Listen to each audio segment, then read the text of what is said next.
Well, you have to think of an ancient forest or an old growth forest in our area a lot like a building. And depending on how you build a building will depend on who or what can live in it.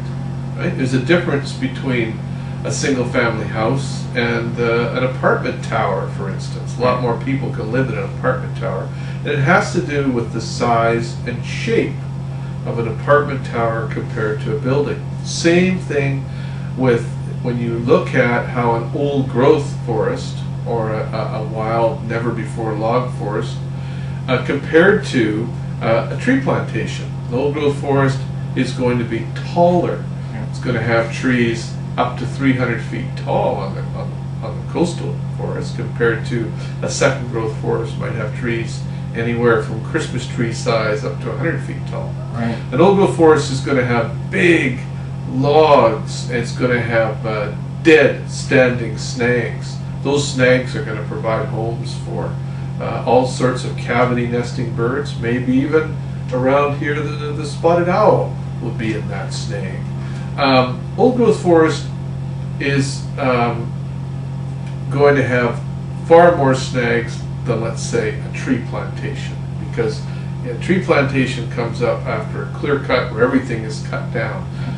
The other thing an old growth forest has is it has multiple ages of trees.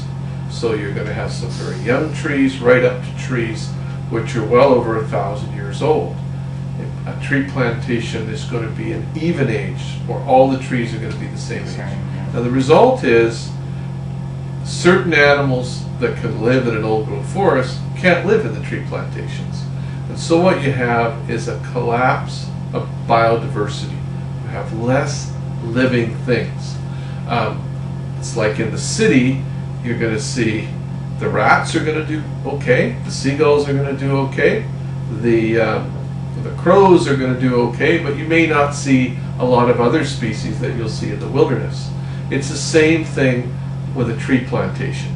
Few species will do okay, but a bunch of species that you're used to seeing in a wild old growth forest, you're not going to see as the tree plantations take over. Right. Now, what's the difference between like a plantation and a fire, and the fire where the fire took away the forest? Because that's natural, right? That's right.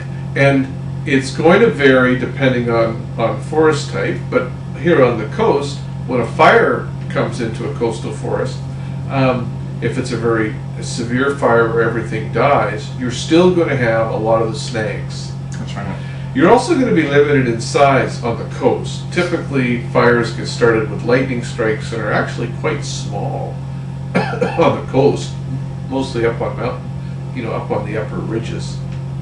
Whereas the clear cutting on the coast is far more extensive than the fires everywhere. Mm-hmm. In the interior, the fires are actually quite important because in the really dry places like the Okanagan, you're supposed to have fires happen every few years, and they tend to burn out the underbrush, make the trees more spaced. So fire ecology forest, you end up with widely spaced trees of different age. But if you put those fires out and instead clear cut, what you get is trees very close together and a very thick forest. So in both cases there's huge differences between a forest landscape caused by clear cutting and a forest landscape caused by fires.